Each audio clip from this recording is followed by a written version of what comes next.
Hi, my name is Sydney, and today I'm going to be talking about the 2025 Nepal floods that happened this past October. So, a bit of background on Nepal's history of flooding and flooding disasters. Nepal is notorious for facing extreme dangers associated with the yearly monsoon season, including landslides and flooding due to steep topography and rapid development of cities. So, when the topography is steep and when you don't have any soil to absorb the water, you're going to have landslides and extreme flash floods. The earliest recorded flood event in the Kathmandu Valley was in 1954, about 70 years ago, which caused extensive agricultural and urban damage. In 2024, the Kathmandu Valley experienced a similar event, but much worse, as climate change has impacted the frequency and intensity of monsoons. As we can see in the below picture, this is the aftermath of a flood and monsoon season from 2015, which goes to show that this problem is recurring and has been recurring over the past hundreds of years. As of 2025, Nepal has been in a state of political upheaval. The damage from the floods has taken longer to resolve due to lack of governmental organization and funding, worsening its effects.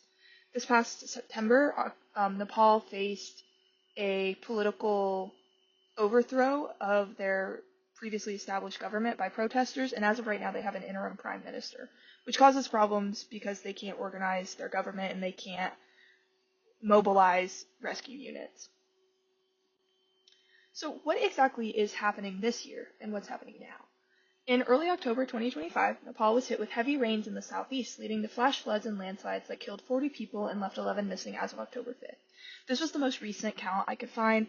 I would assume that it has probably gone up since then due to injuries and also more data on missing people. The interim prime minister has deployed rescue workers and relief across the country. However, only so much can be done with blocked roads and lack of governmental organization due to the political upheaval discussed in the last slide. So why exactly is this happening? So monsoon season is a yearly occurrence in South Asia. It is due to warm waters in the Indian Ocean and cool land with the interesting topography in Nepal and Pakistan and India. Monsoon season has worsened over time due to the effects of climate change in the region. Heavy rain is caused when the ocean water is warmer than the land, evaporating and condensing into heavy rain clouds that shift towards the land. So it's sort of similar to hurricane season here in Florida. When the water is warm, the water evaporates and condenses into these heavy, heavy rain clouds, and they move to the cooler land as heat rises. And when they reach this cooler land, the droplets cool, they form into droplets, and it pounds these cities with rain.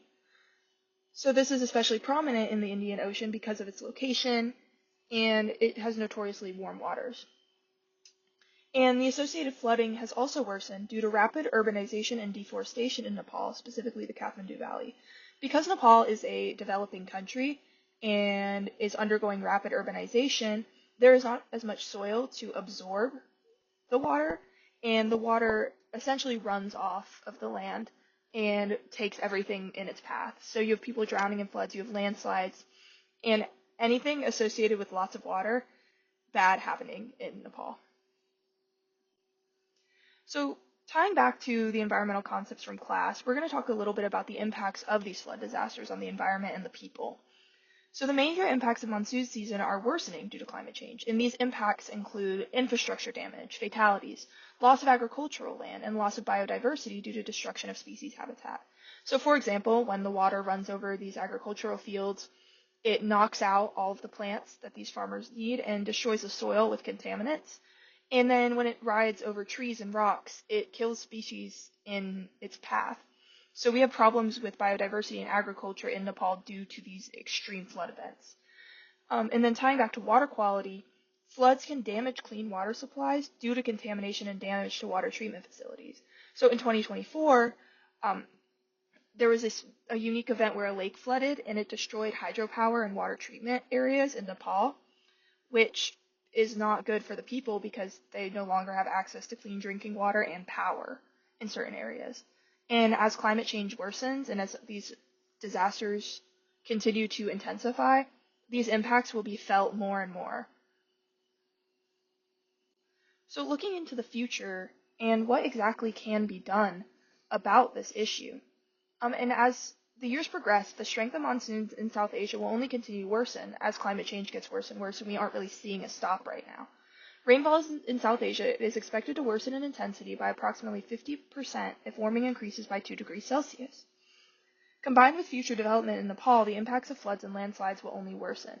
So, what can be done? So this sort of goes for any climate disaster. Most of the time, these underdeveloped countries are the ones experiencing the impacts that are created by more developed countries. So industrialized, highly developed nations must collaborate to reduce greenhouse gas emissions to aid humanitarian crises in lesser developed countries like Nepal. The Nepalese government must also play a part and put its people first and stick to the Disaster Risk Reduction and Management Act. This was put in place to help mobilize teams to help this flooding because it has become such a problem. But when you have an unstable government, it's very hard to do that. So essentially, Nepal needs to reorganize and reevaluate what exactly they plan on doing about these disasters.